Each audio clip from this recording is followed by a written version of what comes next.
Fatima, and I'm presenting this for my LHP456 spoken English class. Before I start, let me ask you a question. How much do you think does our kidney worth? Take a guess. The value of one kidney is around 400,000 ringgit, which makes a pair of our kidney worth up to 830,000 ringgit. Expensive, isn't it? But please do not sell them to get the new iPhone 12. It's not worth it. So my goal for today's presentation is to tell you about the better side of organ donation and why it should have been the other way around. Some people are just born with the kindest heart that even in death they choose to give, and because of these kind people, millions' lives were saved. However, some of these pure efforts were vetoed by the family members because their request and also the donor's wish overrides. Sad, isn't it? But that's the reality that is happening in most countries all around the world. A donor can save up to 8 lives if their heart, their lungs, their liver, kidney, cornea, pancreas, and also intestines are donated. They can also help improve up to 50 tissues. But with just a no, a simple no from the donor's family, all these lives are at stake. In United Kingdom, as in many other countries too, the family members does not have a legitimate standing to reject the donor's wish. But yet, the clinical experts would usually concede to the family's wishes. Doctor follows the family member's wishes because it is said it can cause additional distress to the family members if the doctor don't. But I think this is irrelevant if we compare with other similar situations. Let me give you an example.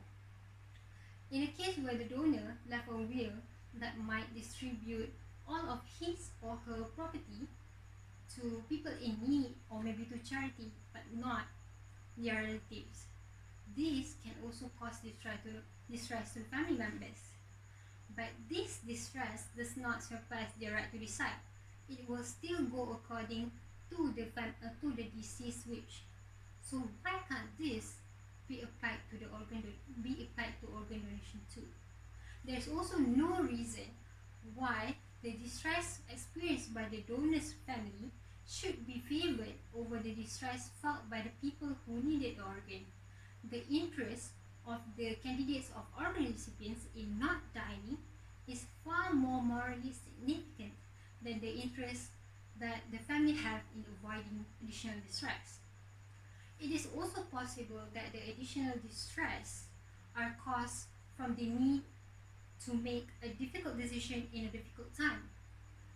So if we proceeded the donation in accordance to the deceased wish without asking the family members to decide, maybe it will be less stressful for them. Family members who are emotionally distraught or whoever that does not share the same philosophical or religious views should not be given the power to override the deceased previously expressed wish to donate, because if they do, I think that this is a form of disrespect to the deceased. I also think that the deceased consent is the same thing as the deceased will. Like how the deceased can decide how to manage their property when they're dead. They also have the right to decide what will happen to their body when they're dead. Imagine if you choose to be a donor. Why would someone change that after you're dead? I find that wrong and a bit selfish too.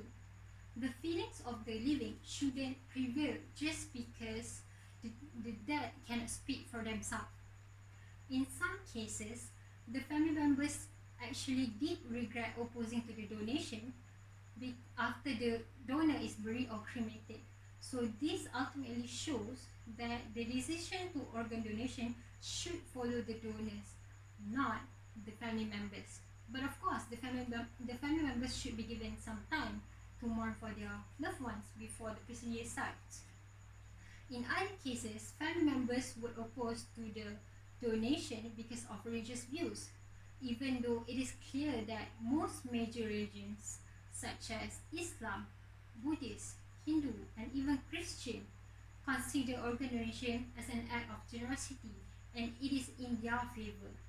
So except for just these minorities that are against the idea of donating organ, I don't find any reason why we should deny a consented organ donation.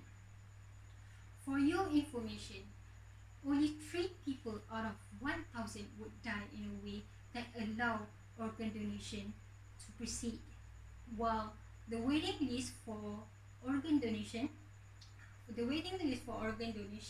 will increases by 1% every 9 minutes. The percentage of organ donor in almost every country is already low than the recipient itself.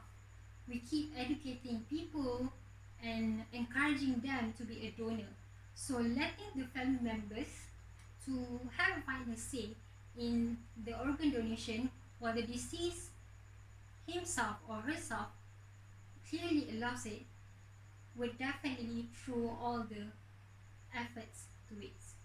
With that, I think that the deceased wish or choice in organ donation decision should prevail. That's all. Thank you.